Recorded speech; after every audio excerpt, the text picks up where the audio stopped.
ఈ పెద్ద పాదం అంటే ఏంటి, ఈ చిన్న పాదం అంటే ఏంటి, ఈ పాదాలు ఏంది అని అంటే వనయాత్ర అంటారు దీన్నే. ఎరుమై కొళ్ళి అని చెప్పారు చూస్తారా, స్వామివారే స్వయంగా ఎరుమేలి నుండి మొదలు పెడితే శబరిమల వరకు నడిచి వెళ్ళారు. ఎరిమేల నుంచి శబరిమలకి వచ్చేటప్పటికి ఆల్మోస్ట్ 63 కిలోమీటర్లు ఉంటుంది, 48 మైళ్ళు అంటారు. ఈ 48 మైల్ని పెద్ద పాదం ఎరిమేలి, పేరూర్తోడు, కాళైకట్టి ఆశ్రమం, అழுదా, ఇంజిప్పారకోట, కరిమల, కరీలాంతోడు, పెరియానవట్టం, శరియానవట్టం, పంబా నది, నీలిమల, అప్పాచిమేడు, శబరిపీఠం, సరంగుత్తి, సన్నిధానం, శబరిమల అని ఇన్ని రకాలైనటువంటి 5 కొండలతో ఉన్నటువంటి దేవాలయాన్ని పెద్ద పాదం చిన్న పాదం అంటారు. ఇలాంటి చోట నడిచి వెళ్ళడంలో కొన్ని ముక్కోటి వనమూలికలతో కూడినటువంటి చెట్లండి. అలాంటి యొక్క చెట్ల యొక్క ఆ గాలి అంతా మన శరీరంలో తగిలితే మన శరీరం అంతా, మనం భారతదేశంలో వివిధ ప్రాంతాల నుంచి వెళ్తాం కదా, శరీరం అంతా కూడా కాలుష్యంతో నిండిపోయింది. ఆ యొక్క వనమూలికల యొక్క గాలి మన శరీరంలో పెట్టే చెమట రూపంలో చెడు అంతా బయటకు వచ్చి మనం ఆరోగ్యవంతులమయ్యి మంచి ఓవరాల్ అవుతుందన్నమాట బాడీ. అందుకే సంవత్సరంలో ఒక్కసారైనా వనయాత్ర చేయాలి. పుట్టినందుకు ఒకసారైనా శబరిమలకు వెళ్ళాలండి. ఎలా వెళ్ళాలి? అழுదా నదిలో మునిగి 2 రాళ్ళను చేతితో తీసి నిండు భక్తితో గుట్టపై ఉంచి, అలా చక్కగా గురువుగారు రాసినటువంటి పాట. కరిమల చేరి కరముల మ్రోక్కి నీ కీర్తి వెలుగెత్తి చాటుదాం. ఎంత అద్భుతం తెలుసా! అలా చెప్తూ ఉంటానే ఎలా గుజుబం చేస్తున్నా. ఆ వనయాత్రలో ఉన్నటువంటి భావన, ఆ వనయాత్ర యొక్క పవర్ అలాంటిదండి. అంత అద్భుతం. ఎక్కడ చూసినా మన బంధువులే. మనం ఆలవేసుకున్న అయ్యప్పుడే ఎంత ప్రేమగా మీరు నడవలేకపోతున్నారా, ఒకళ్ళు వచ్చి గాలి వీస్తారు అలా వాళ్ళ టవల్తో, ఒకళ్ళు గ్లూకోజ్ ఇస్తారు, ఒకళ్ళు పాదాలు పడతారు, ఒకళ్ళు భోజనం ఇస్తారు, ఒక టిఫిన్ ఇస్తారు. ఎంత ప్రేమాభిమానం తెలుసా అక్కడ. పేద లేదు రాజు లేదు ఎందులేని అద్భుతం అందులేని ఆనందమే అయ్యప్ప దర్శనం. అంత అద్భుతమైనటువంటిది అనమాట వనయాత్ర. శరణమయ్యప్ప. అప్పాచిమేడు నీలిమడై దాటిన తర్వాత అక్కడ బియ్యపు ఉండలు వేస్తూ ఉంటారు కదా స్వామి. ఎందుకు స్వామి అనంటే ఈ యొక్క మృగాలు, పక్షులు, పశుపక్షాదులు ఉంటాయి చూసారా, వాటికి అన్నిటికీ ఆహారం వేసే విధంగా బియ్యపు ఉండల్ని అక్కడ వేయడం జరుగుతుంది. వాటికి అన్నిటికీ కూడా ఆహారం. ఇందులో చూడండి, పరోపకారార్థే ఇదం శరీరం, నేను నా కోసం దీక్ష తీసుకొని వస్తున్నాను, దానితో పాటు పశుపక్షాదులను కూడా నేను కాపాడుతాను అని చెప్పే ఒక సంకల్పమే ఆ బియ్యపు ఉండలు అప్పాచిమేడులో అలా విసిరివేయడము.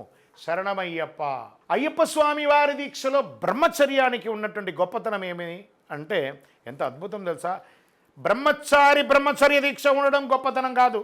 వాడు నిన్న ఎలా ఉన్నాడు ఇలాగో ఈరోజు అలాగే ఉంటాడు, బట్టలు మాత్రమే మారుతుంది.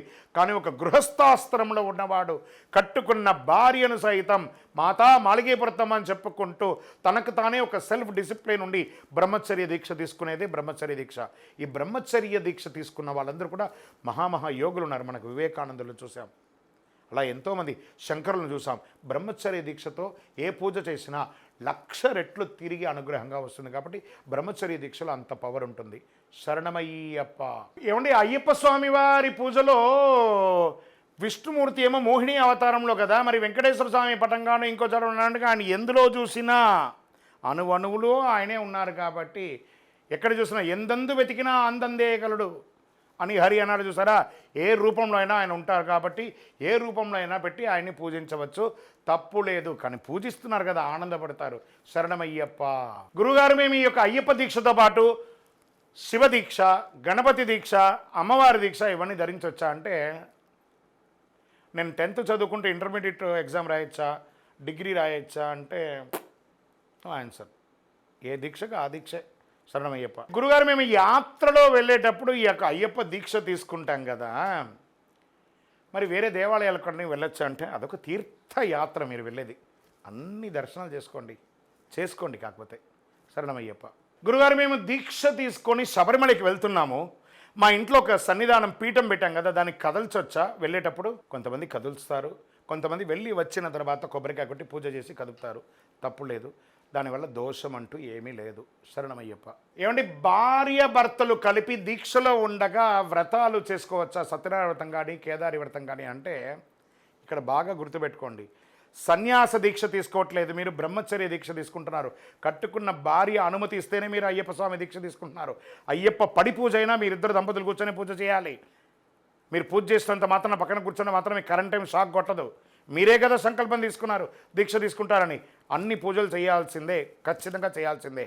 శరణమయ్యప్ప. గురుగారు ఈ యొక్క దీక్ష తీసుకున్న తర్వాత తెల్లవారుజామున ఎందుకు లేవాలి, చన్నీటి స్నానం ఎందుకు చేయాలంటే ఇది ఒక దీక్షలో మాత్రమే కాదండి, నిత్య జీవితంలో కూడా సూర్యోదయాత్ పూర్వం బ్రాహ్మ్య ముహూర్తంలో లేచి స్నానం చేసి సంధ్యావందనాది కార్యక్రమాలు చేస్తే ఈ మాధ్యమం ద్వారా చూడండి, మాల వేసుకున్నప్పుడు త్వరగా లేస్తారు. మాల ఇప్పిన తర్వాత ఎన్నింటికి నిద్ర లేస్తారో తెలియదు కదా. మీ డే టు డే యాక్టివిటీస్ అంతా వేస్ట్ అయిపోతుంది. అది దీక్షలో ఉండగా మీరు చేయగానే మీకు చాలా 3-4 గంటలు ఎక్కువ కూడా కలిసి వచ్చేస్తుంది. కాబట్టి ఈ సమయం ఆ సమయం లేదని బ్రాహ్మ్య ముహూర్తంలో లేచి స్నానం చేసి పూజ చేయడం వల్ల మనలో ఒక నిగ్రహం పెరుగుతుంది, ఒక ఐశ్వర్యం పెరుగుతుంది, మన ముఖంలో ఒక వర్చస్సు పెరుగుతుందండి. కాబట్టి బ్రాహ్మ్య ముహూర్తంలో చేయాలంటారు. శరణమయ్యప్ప. ఏమండి, వనరక్షకుడుగా మేము ఇంటి ముందర కొబ్బరికాయ కొడుతున్నామండి, కొట్టిన తర్వాత ఇంటికి వెళ్ళకూడదు అంటారు. అది వెళ్ళచ్చా వెళ్ళకూడదా అంటే, ఇరుముడి కట్టుకున్న తర్వాత ఆ విల్లు ఉంటుంది చూసారా, విల్లు అంబు ఇలా వదిలాం, ఎయిమ్ చూసి వదిలేస్తే no no no no back back back back అంటామా? వెళ్ళిపోయింది అంతే. అది అక్కడ పోయి రీచ్ అవ్వాల్సిందే. కొబ్బరికాయ కొట్టి వెళ్తే స్వామి దర్శనం చేసుకొని వచ్చేస్తే నీకు ఇంటితో పనే ఉంటుంది. యు ఆర్ గో అవుట్ కదా, మళ్ళీ ఎలా వెనక్కి వస్తావు? వెళ్ళిపోవడమే శబరిమలకి. శరణమయ్యప్ప. గురుగారు, ఈ యొక్క మాల వేసుకునేటప్పుడు కండువా వేసుకోవాలి కదా, అది వేసుకుంటే మంచిదా? దాని ఏంటి కథ, దాని గురించి కొంచెం చెప్పండి అంటే కండువా వేసుకోవాలండి. ఎందుకంటే ఇలా మాల ఇప్పుడు ఇలా పైన వేసుకోగానే దారిలో పోయేవాడు మీరు చూడండి, మీరు స్కూటర్లోనో కారులోనో నడిచిపోతుంటే మిమ్మల్ని చూడగానే తెలియకుండానే ఒక సివిల్గా ఉన్నాడు స్వామిచరణం ఇలా పెట్టేసుకోండి, మన పక్కన అయ్యప్ప పోతున్నారు అనే ఒక భావన వచ్చేస్తుంది. ఆ డ్రెస్కి గౌరవం ఇస్తున్నారంటే ఆ గౌరవం మీకు కూడా వస్తుంది. కాబట్టి మీలో ఉన్న మాలకు కూడా గౌరవం వస్తుంది. కాబట్టి ఆ మాలకు మర్యాదగా మీరు ఉండండి, సమాజం మీకు గౌరవం ఇస్తుంది. ఎలాంటి వస్త్రమైనా ధరించండి, గౌరవంగా ఉండండి. శరణమయ్యప్ప. ఏమంటే కలస పూజ అని ఉంటుంది, ఇక 18 పడిలోనే చేస్తారు అన్ని పూజలు. కలస పూజకు 18 లేదు, కన్నీస్వామి లేదు, అన్ని పూజలను కలస పూజ చేయాలండి. ఎందుకు ఈ కలసం పెడతారంటే గంగే చయం నేచైవ గోదావరి సరస్వతి నర్మదా సింధు కావేరి పంబ అన్నీ కూడా అందులో పెట్టి చేస్తాం. కాబట్టి ప్రతి పూజకు కలస పూజ చేయొచ్చు, తప్పులేదు. శరణమయ్యప్ప. ఏమండి, పడి పూజ చేసి కొంతమంది పడి పూజలు చేస్తుంటారండి. ఒక్కొక్కసారి మిడ్ నైట్ అయిపోతుంది, ఆ సమయంలో ఆహారం తీసుకోవచ్చా? మరుసటి రోజు అయిపోతుంది కదా, 12 అయిపోతే తీసుకోవచ్చా అంటే టిపికల్ క్వశ్చన్, టిపికల్ ఆన్సర్. బాగా గుర్తుపెట్టుకోండి. సివిల్గా ఉంటాం మనం అనుకోండి, సినిమాకి పోతాం, అర్ధరాత్రి వచ్చి తింటారా తినలేదా, లేదా థియేటర్లపై బకెట్ పాప్కార్న్ తింటావా లేదా, అప్పుడు అయిపోయింది. సివిల్గా ఉన్నాం అప్పుడు తినచ్చు. మరి దీక్షలో ఉంటే తినచ్చా అంటే కాస్త తింటే మీకు అరగదు, అదొకటి మెయిన్. ఎందుకంటే తెల్లవారుజామున 4 మీరు లేవాలి, అదొకటి. ఏమంటే ఎప్పుడో ఒక్కసారి లేట్ అయినంత మాత్రంలో తప్పు లేదండి. అందుకని రోజు లేట్ కాకూడదు. మీరు అక్కడ టైంపాస్ చేయలేదు కదా, సరదాగా జాలీ ట్రిప్కి వెళ్ళలేదు కదా, స్వామివారి యొక్క భజనామృతంతో మీ కళ్ళుకింపుగా అక్కడ అలంకారము, చెవులకింపుగా నామస్మరణ, ఒక ప్రసాదం అక్కడ పూజలో ఉండి అన్నీ ఎంజాయ్ చేసి ప్రసాదం వదిలేస్తే సత్యనారాయణ స్వామి వారి ప్రసాదం ధిక్కరణ చేసిన ధరకి ఏమైందో 5 కథలో ఒకటి చెప్తాం కదా, అదేవిధంగానే ప్రసాద ధిక్కరణ కదా. ప్రసాదం తీసుకోండి, ఎక్కువ తినకండి, కొంచెమైనా తినండి, కొంచెం ప్రసాదం తీసుకొని రండి. ప్రసాదం తీసుకోవాలి. మీ అయ్యప్ప పస్తుంటాడు కదా, మీ మెడ మీద ఉన్న మాల వేసుకున్న, ఇప్పుడు XYZ మీరు సపోజ్ శివ ఉన్నారనుకోండి, మాల వేసుకుంటే మీరు శివస్వామి అయ్యారు. ఆ శివస్వామిని పస్తు పెడతామా? కాబట్టి కొంత ఒక పండైనా తినండి, రొట్టిగా మాత్రం వెళ్ళకండి. శరణమయ్యప్ప. ఏమండి, కన్నెస్వామి నుంచి ఒక్కొక్క బాణము, కత్తి, గంట, గద ఇవన్నీ తీసుకెళ్తారు. 18 యాత్రకు వెళ్ళే వాళ్ళు మాత్రం కొబ్బరి చెట్టు తీసుకెళ్తారు కదా గురుగారు, దీని యొక్క పరమార్థం ఏమైనా ఉందా? ఎందుకోసం కొబ్బరి చెట్టు తీసుకెళ్తారు అంటే, అప్పటి కాలంలో ఎరిమేలు నుంచి సన్నిధానం వరకు అందరూ నడిచే వెళ్ళేవాళ్ళు, వేరే దారి లేదు. ఇప్పుడు కదా కారు వసతులంతా పంబ వరకు వచ్చింది. అప్పుడు ఈ కొబ్బరి చెట్టు సీనియర్గా ఉన్నవాళ్ళు కొబ్బరి చెట్టు పెట్టడం వల్ల ఇప్పుడంతా మినరల్ వాటర్, ఆ వాటర్, చుక్కు వెళ్ళం వాటర్ అంతా వచ్చింది. అప్పుడు ఆ కొబ్బరి చెట్టులో ఉన్నటువంటి కొబ్బరికాయ కొట్టి దాహారతిగా దాహం తీసుకునేది. కాబట్టి మన యొక్క ముందు వాళ్ళు చేసినటువంటి ఆ యొక్క సేవను మానవతా దృక్పథంతో మనం ఇప్పటికీ చేస్తున్నాం. కానీ ఇప్పుడు శబరిమలలో కొబ్బరి చెట్టు నాట్ అలౌడ్ అండి. సెంట్రల్ ఫారెస్ట్ స్ట్రిక్ట్గా అలౌ చేసింది, అక్కడ పెట్టడానికి స్థలం లేదు. అందుకని మనం ఏం చేయాలి, కొబ్బరి చెట్టు కల్చర్ని మానకూడదు. మన పరిసర ప్రాంతాల్లో మన ఊర్లో ఉన్న ఏదో ఒక దేవాలయంలో ఆ కొబ్బరి చెట్టును పెట్టేసి మనం వెళ్ళేటప్పుడు ఇరుముడిలో బంగారు కానీ వెండితో కానీ కొబ్బరి చెట్టు ప్రతిమను తయారు చేసి ఇరుముడిలో వేసి అది స్వామివారి హుండీలో వేస్తే ఆ స్వామివారి దేవాలయ అభివృద్ధి కార్యక్రమాల్లో ఈ వస్తువులు ఉపయోగపడుతుంది. శరణమయ్యప్ప.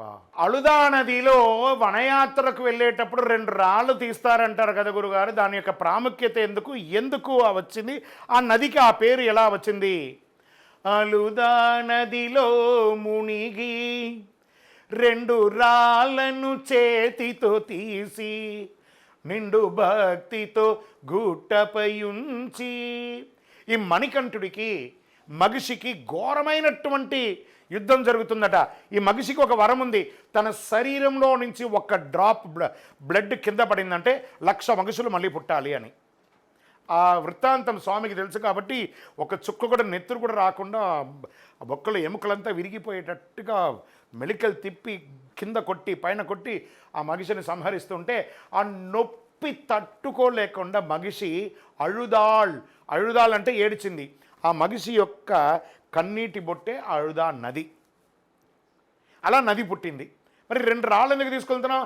గిరగిర కొట్టి స్వామివారు విసిరేసేస్తారు ఆ మగిషి యొక్క భూత శరీరాన్ని. దాన్ని మంత్రంలో ఏం చెప్పారు? మగిషి భూత శరీర ఉక్షేపకృతాయ నమః. చనిపోయిన వాళ్ళ యొక్క సంస్కారం చేయకపోతే ఆ కుళ్ళిన శరీరం ఏమవుతుంది? ఉప్పొంగిపోతుంది కదా, పొంగుతుంది కదా, ఉబ్బుతుంది కదా. వెంటనే ఆ మగిషి యొక్క శరీరం ఉప్పొంగిపోగానే సూర్యచంద్రులందరూ ప్రపంచంలో కనబడకుండా ప్రపంచం అంతా చీకటి అయిపోయిందట.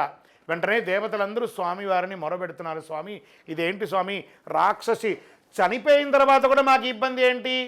ఏం పర్లేదురా నాన్న, అందరూ ఒక 2 రాళ్ళు తీసి దాని మీద వేయండిరా, అది పాతాళంలోకి వెళ్ళిపోతుంది అంటే అప్పటి నుంచి అళుదా నదిలో నిలబడుకొని అందరూ రాళ్ళు వేయడంతో అది అలా లోపలికి వెళ్ళిపోయింది. అందుకే ఆ నది వేసి మనలో ఇప్పుడు ఆ రాక్షసి మీద వేయట్లేదు, ఈ 2 రాళ్ళు తీసి మనం ఇప్పుడు ఎవరు వేస్తున్నాం? మనలోని కామ క్రోధ లోభ మోగ మదమాశ్చర్య ఈర్ష డబ్బ అని దుర్గుణాలన్నీ తొలగిపోవాలి అని 2 రాళ్ళు వేసేస్తున్నాము. శరణమయ్యప్ప. For more videos like this, subscribe Big TV channel.